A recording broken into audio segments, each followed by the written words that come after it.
वासुदेवानंद सरस्वती महाराजांच्या सोबत जी दत्तात्रेयांची मूर्ती असायची ती इथंच आहे. ती मूर्ती महाराजांशी बोलायची म्हणजे आणि साक्षात त्यांच्यावर संवाद व्हायचा.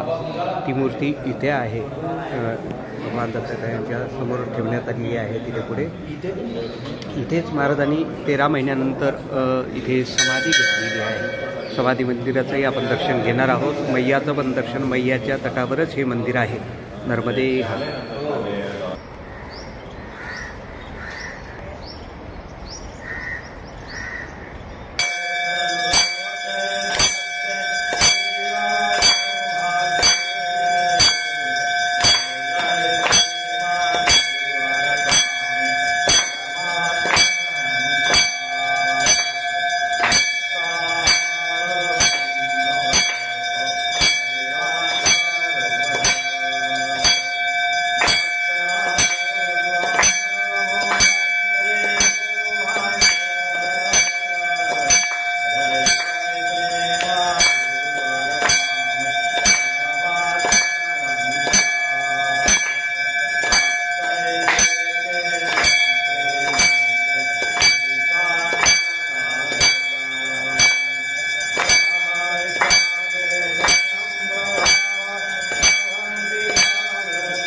इथेच वासुदेवानंद सरस्वती महाराजांची समाधी मंदिर आहे. हे दिसतंय ते समाधी मंदिर आणि वरच्या बाजूला दत्त मंदिर आहे आणि इथेच मैयाच्या तटावर आहे.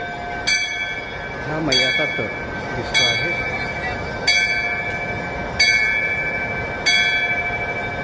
मैया, नर्मदा मैया.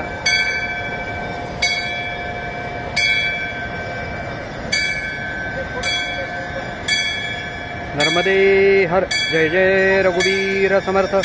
अवधूत चिंतन श्री गुरुदेव दत्त.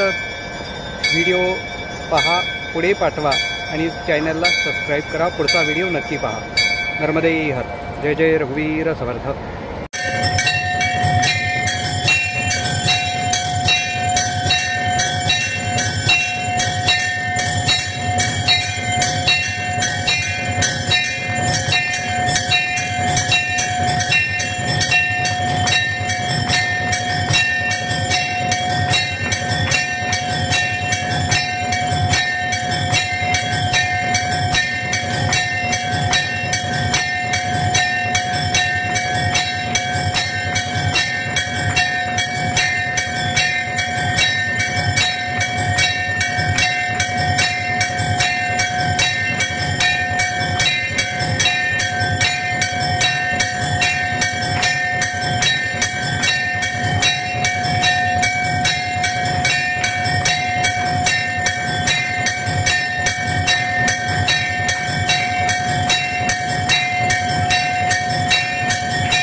वासुदेवानंद सरस्वती स्वामी महाराज की जय। नर्मदा माता की जय। नर्मदे ओम नाभ्यान्तरिक्षं जिष्णु ज्योतिर्मो प्रसाद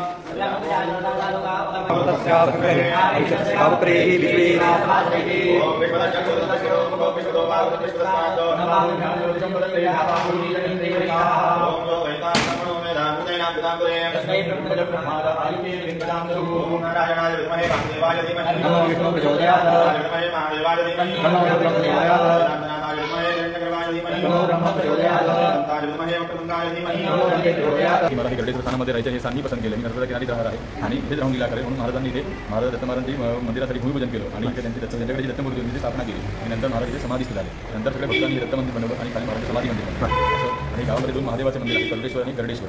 हे पुराणकालीन जे मंदिर आहे ते गजासुराने तपस्या केली आणि महादेवाला प्रसन्न केली. त्या ठिकाणी गरुडेश्वर महादेवाचं मंदिर आहे. ज्यावेळी गरुडाने त्याच्या वध केला आणि जी डोकी पडली ती अस्थी म्हणून राहिली आणि महादेव त्याच्या भक्तीवर प्रसन्न झाली आणि त्याला वरदान दिलं की या ठिकाणी गरुडासोबत तुम्ही पूजनीय असेल म्हणून त्या ठिकाणी गरुडेश्वर महादेवाचे लिंग स्थापन झालं. असं दोन पुराणकालीन विशिष्ट महादेवाचे मंदिर आहे हे गरुडेश्वर स्थानामध्ये. गुरुदेव दत्त. नर्मदे.